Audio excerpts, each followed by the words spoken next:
A Folha de São Paulo, ontem, na sua página 4, uma matéria política que considerou de grande relevância, tem a seguinte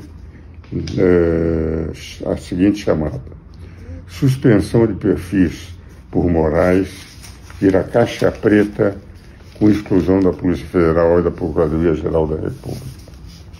E mostra que o ministro exige ordens que sejam mantidas em segredo, somente ele sabe o total de contas derrubadas em seus inquéritos.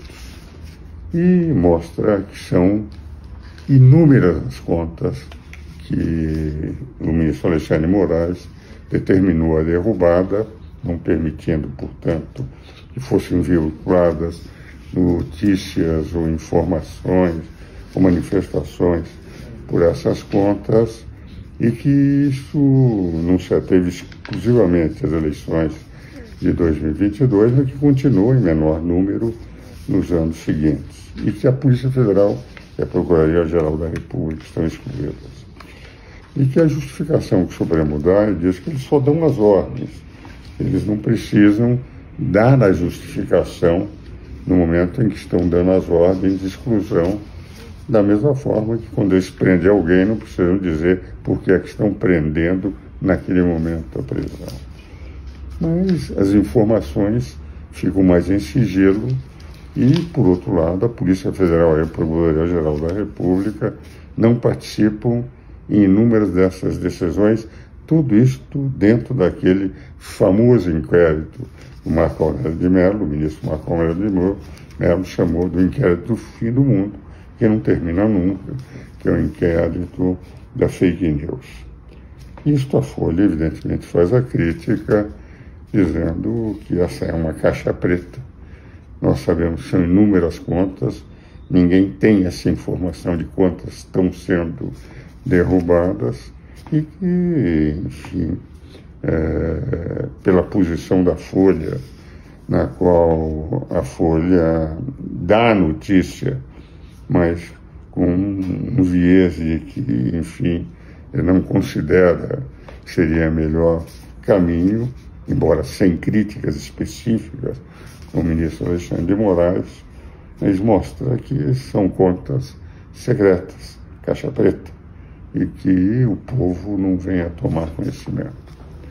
O que eu gostaria de dizer aqui aos meus seguidores é de que, com um mero professor de direito, sem o direito de ter a caneta e exigir que a minha interpretação seja aceita, eu não considero que o conceito de democracia seja um conceito a ser definido pela Suprema Corte. A meu ver, é o povo que define. Democracia, demos vem do grego povo, é o povo que define. A Suprema Corte tem que garantir a vontade do povo, mas não substituir a vontade do povo. E é por essa razão que minha interpretação da Constituição é de um modesto professor de província, mas é aquela que eu sempre tive, não tenho por que aos 89 anos mudar, que os constituintes desejaram que a liberdade de expressão fosse plena. Contra os abusos deu o caminho no artigo 5º, a ação de indenização por danos morais quando há esse abuso. E se for mentiras que atingem pessoas, a denunciação caluniosa que vem de uma legislação recepcionada do direito anterior. Então, a minha interpretação de uma democracia verdadeira. Não sem razão, decisões da Suprema Corte estão sendo contestadas no Congresso americano, onde a liberdade de expressão é considerada uma garantia fundamental e intocável, tendo nas manifestações constantes de deputados a impressão que no Brasil nós temos cerceamento da liberdade de expressão em presos políticos.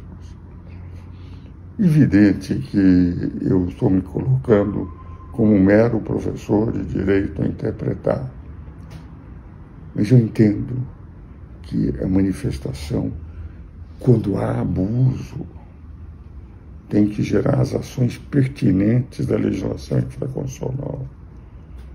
E quando há um abuso penal, Polícia Federal e Procuradoria-Geral da República é que tem que atuar. Não são decisões individuais e permanentes da Suprema Corte que devem interferir. Cada vez que cai uma rede e que representa a opinião pessoal e individual de um membro da Suprema Corte, no meu ver, nós não estamos cumprindo aquela Constituição que durante 20 meses eu vi em discussão na Suprema Corte para preparar os comentários com Celso Bastos da Constituição brasileira, através de inúmeras audiências públicas, através de contatos permanentes com o senador Bernardo Cabral, relator, e com o presidente da Constituinte, o deputado Ulisses Guimarães, que assistiu palestra para, enfim, entender, palestra minha, sobre como funcionava o sistema parlamentares de governo. Tornou-se um parlamentarista, porque eu vinha desde a distinta década de 50, parlamentarista desde os bancos acadêmicos, defendendo esse sistema de governo.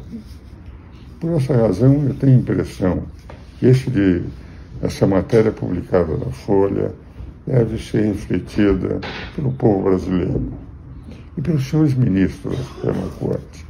A Suprema Corte está no artigo 102, é o guardião da Constituição. Mas estou convencido que o direito de definir aquilo que representa o melhor sistema democrático tem que ser dos outros dois poderes. Quem pode falar, quem não pode falar. E os poderes executivo e legislativo, que são aqueles que representam, por eleição, o povo. A Suprema Corte não é eleita pelo povo, que é uma função relevantíssima. Mas essa definição de democracia, do conceito de democracia, está no artigo 1º. É o povo soberano, aquele que deve dizer, aquele que elege dois poderes para poderem esses poderes dirigir o país, cabendo ao Supremo Tribunal Federal garantir a Constituição, mas sem o poder de legislar ou de definir conceitos de democracia que pertence ao povo nas eleições através de seus representantes fazer a definição. É um velho professor falhando, talvez falando sozinho, solitariamente, mas aos 89 anos não vou mudar de posição, por mais constrangimento que tenha a criticar os ímpetos ministros da Suprema Corte Brasileira.